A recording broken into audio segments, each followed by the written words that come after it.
Hello and welcome to money यारो। दोस्तों, आज से मैं शुरू कर रहा हूँ एक नई सीरीज LIC के ऊपर। और इस सीरीज में मैं आपको LIC के सारे प्लान्स और जो भी उससे रिलेटेड टर्म्स वगैरह हैं उनके बारे में डिस्कस किया करूँगा। और इसी कड़ी में आज है पहला एपिसोड, जहाँ पे आज हम जानेंगे LIC की एक बहुत ही बेहतरीन प्लान, जिसके अंदर आपको प्रोटेक्शन तो मिलता ही है, इसके अलावा आपको एक बेहतरीन ये सेविंग्स प्लान साबित होगा। ना सिर्फ मैं इस प्लान के बारे में बताऊंगा, बल्कि लास्ट में मैं आपको एक एग्जांपल के तहत बताऊंगा कि कैसे इस पॉलिसी में मैच्योरिटी वगैरह कैलकुलेट होगी, कैसे प्रीमियम कैलकुलेट होगा और क्या क्या इसके बेनिफिट मिलेंगे। तो पूरी जानकारी के लिए अंत तक इस वीडियो को देखें। चलिए शुरू करते हैं इस सीरीज को।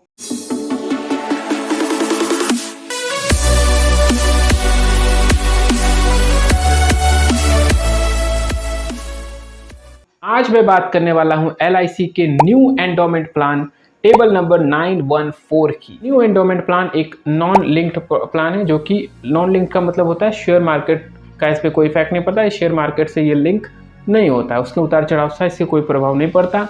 और ये प्लान जो है आपका विद प्रॉफिट प्लान है, यानी इसमें बोनस मिलता है आपको। और इसे फरवरी 2020 में लॉन्च किया गया था। क्या है इसकी खासियत, चलिए एक करके चलते हैं। तो सबसे पहली बात आती है कोई भी प्लान देख के कि इसकी एलिजिबिलिटी क्या है।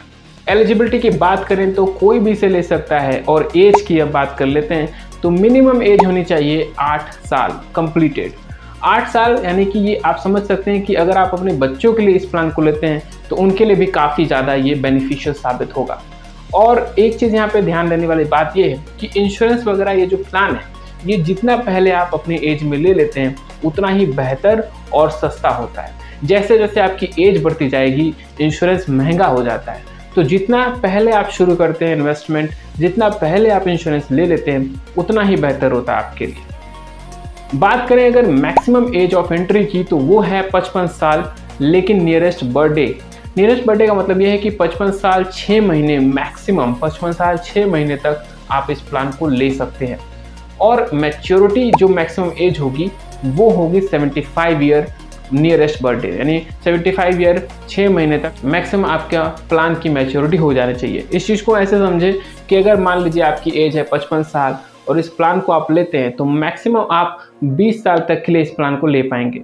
अब बात करते हैं इस पॉलिसी के टर्म की। देखिए, इस बात को समझें कि ये पॉलिसी एक टर्म इंश्योरेंस टाइप का है। जितने साल तक का आप लेंगे पॉलिसी, उतने साल तक आप कवर रहेंगे, उतने साल तक आपको इसका प्रीमियम देना पड़ेगा। तो टर्म की बात करें तो ये है मिनिमम 12 ईयर और मैक्सिमम 35 ईयर तक का, 12 ईयर टू 35 ईयर कोई भी आप इसमें से टर्म ले लीजिए अपनी सुविधा के अनुसार, और उतने साल तक आपको इसमें प्रीमियम देना पड़ेगा। अब बात कर लेते हैं सम अश्योर्ड की। तो मिनिमम सम अश्योर्ड रखा गया है 1 लाख रुपए, और जो कि 5000 के गुणक में, 5000 के मल्टीप्लाई में आप मैक्सिमम कोई भी लिमिट नहीं रखी गई है। तो आप अपने बजट के हिसाब से सोच समझ के कोई भी सम अश्योर्ड का प्लान ले सकते हैं।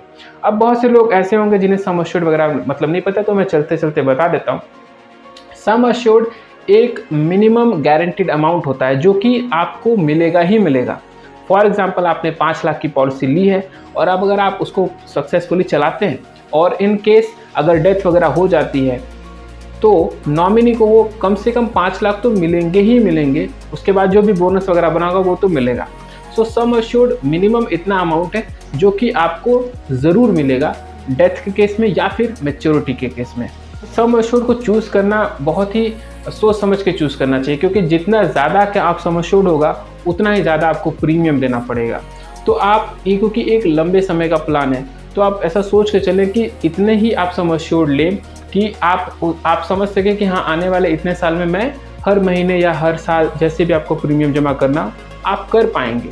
क्योंकि अगर पॉलिसी सरेंडर करनी पड़ गई तो वो बहुत ही ज़्यादा फाइनेंशियल, उसमें बहुत ही ज़्यादा नुकसान होता है। पॉलिसी का एज समझ लिया, सम अश्योर्ड समझ लिया, अब समझते हैं कि भाई इसका बेनिफिट क्या है, क्या फ़ायदा मिलेगा। तो सबसे पहला बेनिफिट है डेथ बेनिफिट। अगर पॉलिसी होल्डर की जितने टर्म के लिए पॉलिसी है और उस बीच अगर उसकी डेथ हो जाती है तो नॉमिनी को मिलता है डेथ बेनिफिट। अब इस डेथ बेनिफिट में क्या क्या चीज़ें शामिल की जाती हैं, तो इसमें शामिल किया जाता है sum assured on death, SRB और FAB, अगर ये लागू होते हैं तब। अब इसमें समझते हैं कि sum assured on death code कैसे डिफाइन किया गया है।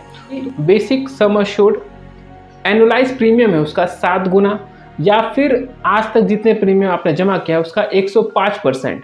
इन तीनों में जो भी ज़्यादा हाई होगा, सबसे ज़्यादा हाईएस्ट होगा इन तीनों में, उसे ही आप कहेंगे सम अश्योर्ड ऑन डेथ। इसमें SRB और FAB अगर लागू होते हैं तब इसे लगा दिया जाएगा।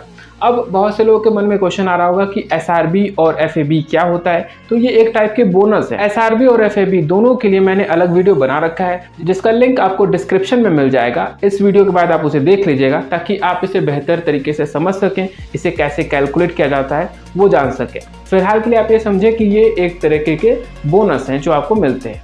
दूसरा बेनिफिट होता है मैच्योरिटी का बेनिफिट। मैच्योरिटी का बेनिफिट मीन्स कि जितने टर्म का आपने पॉलिसी लिया उतने साल तक आपने पॉलिसी चला ली और अब आपका पॉलिसी हो गया है मैच्योर। अब आपको मिलेगा sum assured on maturity plus SRB plus FAB, ये सब लागू होते हैं तब।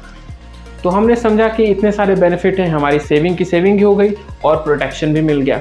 इसके अलावा एक राइडर प्लान होता है LIC में। राइडर्स क्या होते हैं? ये एक तरीके का एड ऑन बेनिफिट है। मतलब जैसे आपने कभी बुक माई शो से टिकट बुक किया होगा, तो टिकट बुक करते हैं आप सिनेमा हॉल की, for example movie ticket book करते हैं, तो उस मूवी टिकट के अलावा आपको जब आप बुक करने के बाद आपको कोल्ड ड्रिंक्स और पॉपकॉर्न भी बुक करने का ऑप्शन आता है। इसको मैं सिंपल ऐसे समझा रहा हूँ। तो आपको बेनिफिट क्या हो गया? एक ही प्लेटफॉर्म पे आपने मूवी के टिकट भी बुक कर लिया और उसी प्लेटफॉर्म पे फिर आपको ऑप्शन दिया जाता है। आप ज़रूरी नहीं कि वहाँ से पॉपकॉर्न और कोल्ड ड्रिंक बाई करें, बट ये एक ऑप्शन है। तो वैसे ही ये सारे बेनिफिट के अलावा आप एक्स्ट्रा बेनिफिट भी चाहते हैं तो राइडर्स का प्लान यहाँ पे आता है और इसमें आपको 5 राइडर्स मिलते हैं। इसमें से आप किसी को भी ले सकते हैं। चलिए आपको अभी के लिए मैं राइडर्स को बताता हूँ कि वो 5 कौन कौन से राइडर्स हैं। Accidental death and disability benefit rider, new term assurance rider, accident benefit rider, new critical illness benefit rider and premium waiver benefit rider. सभी राइडर्स के बारे में और अधिक जानकारी के लिए मैं एक और वीडियो बनाऊंगा। चैनल को सब्सक्राइब करके रखें ताकि जब भी वो वीडियो आए तो आप देख सके। एंड आप एक बार डिस्क्रिप्शन जरूर चेक कर लें, हो सकता है कि वो वीडियो अब तक आ चुकी हो। तो हमने जाना इतने सारे बेनिफिट, एज ऑफ एंट्री और ये सब चीज़ें जानने के बाद अब बात करते हैं लिक्विडिटी का। क्या करें भाई? लिक्विडिटी मीन्स कि हमारा जो पैसा है अगर बीच में हमें बंद करना हो तो क्या फैसिलिटी है, समझते हैं। तो सरेंडर की बात करें, इसमें सरेंडर में मतलब कि बीच में आप अपनी पॉलिसी को बंद कर रहे हैं, तो ये आपको सुविधा मिल जाएगी 2 साल के बाद। आपने 2 साल तक सक्सेसफुली अपने जो प्रीमियम है जमा किए हुए हैं तो सरेंडर का ऑप्शन आपके लिए खुल जाता है। लेकिन ये सरेंडर करना कभी भी एडवाइजेबल नहीं है। बहुत ज़्यादा प्रॉब्लम हो तो ही सरेंडर करने, अदरवाइज सरेंडर ना करें। इसके अलावा आपको लोन की भी सुविधा दी गई है। लोन आपको मिलता है इसमें। अब ये लोन कैसे मिलेगा, इसको कैसे कैलकुलेट करेंगे, आगे की वीडियोस में हम बात जरूर करेंगे। फिर पॉलिसी इन फोर्स है, मतलब कि एक्टिव है, तो आपको 90% ऑफ सरेंडर वैल्यू तक का लोन मिल जाएगा। एंड अगर आपकी पॉलिसी एक्टिव नहीं है लेकिन पेड अप वैल्यू में है तो पेड अप वैल्यू के लिए 80% तक का लोन आपको मिल जाएगा सरेंडर वैल्यू का। पेड अप वैल्यू क्या होती है, सरेंडर वैल्यू क्या होती है, इन सबके विषयों में आगे वीडियो जरूर बनेंगी। चैनल को सब्सक्राइब करके रखें ताकि आपको ये सब जानकारी भी मिल जाए। अगर ये हम जो लोन ले रहे हैं इसका रेट ऑफ इंटरेस्ट क्या लगेगा, तो क्या चार्ज किया जाएगा, तो लोन के वक्त ही आपको बता दिया जाएगा। LIC की तरफ से ये स्पेसिफाई किया जाएगा कि इतना % लोन, अगर आपने इतना % रेट रहेगा अगर आप लोन लेते हैं। हाफ ईयरली इसको कंपाउंड किया जाएगा। तो हमने सब कुछ ये प्लान समझ लिया। अब ग्रेस पीरियड की बात करें तो देखिए आपका ड्यू डेट होगा हर महीने की पहली तारीख, अगर आप हर महीने पैसा जमा करते हैं तब। और अगर क्वार्टरली जमा करते हैं तो जैसे ही वो क्वार्टर खत्म हुआ अगला महीना आया उसकी पहली तारीख हो गया, ठीक है। हाफ ईयरली जमा करते हैं, हाफ ईयरली 6 महीने खत्म हुए, जैसे ही अगला महीना आया 7वां महीना पहली तारीख ड्यू डेट हो गया। ईयरली जमा करते हैं, 1 ईयर खत्म हुआ पहली तारीख ड्यू डेट हो गया, समझ आया। अब इसमें आपको ग्रेस पीरियड मिलता है। ग्रेस पीरियड का मतलब है कि जरूरी नहीं कि आप पहले तारीख को ही जमा कर दें, हो सकता है आपको और भी काम हो। तो आपको अगर आप मंथली प्रीमियम जमा करते हैं इसका तो 15 दिन का ग्रेस पीरियड दिया जाता है।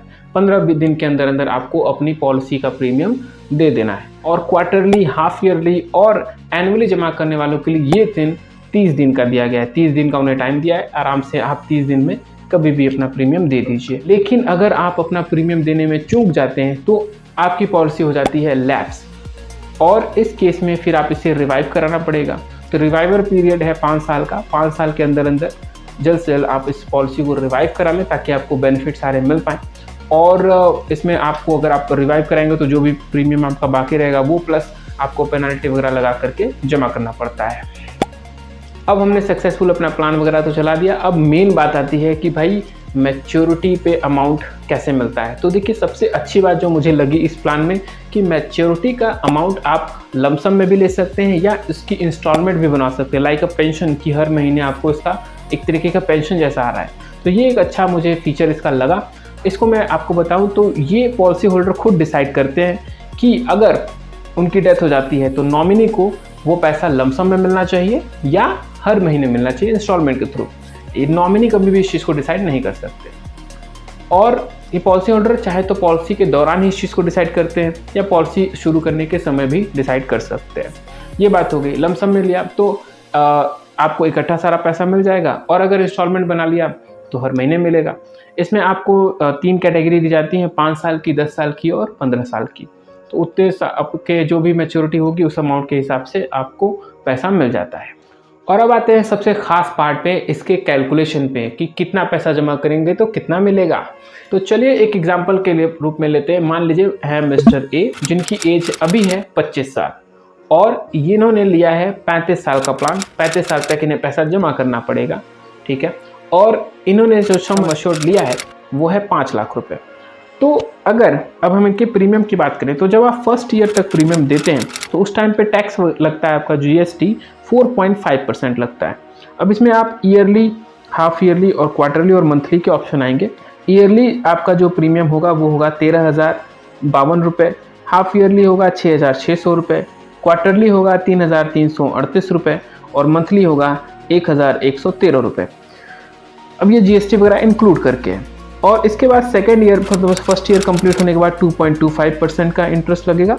तो उस टाइम पे ईयरली आपका प्रीमियम हो जाएगा 12,771 रुपये, हाफ ईयरली में 6,458 रुपये, क्वार्टरली में 3,266 रुपये और मंथली में 1,089 रुपये। पैसे आपको ऐसे जमा करने पड़ेंगे। अब मैच्योरिटी की बात करें कि मैच्योरिटी पे कितना अमाउंट मिलेगा।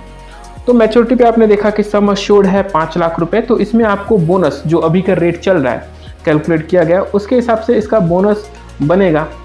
SRB बोनस होगा 7,87,500 रुपये और जो फैब बनेगा FAB बोनस वो होगा 11,50,000 रुपये। इन सब का टोटल करें तो होगा 24,37,500 रुपये। तो इन्होंने कितने रुपए जमा किए? ज़्यादातर लोग मंथली प्रीमियम देना पसंद करते हैं, उन्हें कन्वीनियंट होता है तो मंथली मान के चलते हैं।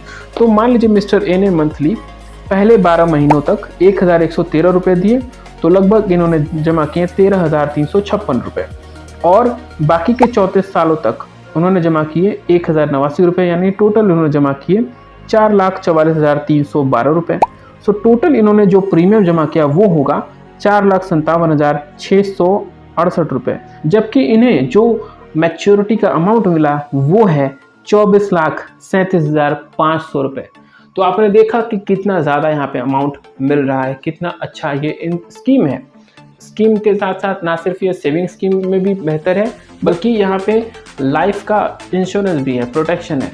अच्छा, ये सब बातें करें तो ये जो मैच्योरिटी कैलकुलेशन होता है वो एग्जैक्ट नहीं होता, ये इसके आसपास ही रहेगा क्योंकि मैच्योरिटी के बोनस रेट चेंज हो सकते हैं। लगभग इतना ही रुपये आपको मिल सकता है अगर आप इस तरीके से कैलकुलेट करें। तो ये था new endowment plan table number 914 और आप देख रहे थे मनी आरो। मैं हूं सागर और अब मिलता हूं आपसे अगली वीडियो में, तब तक के लिए बाय।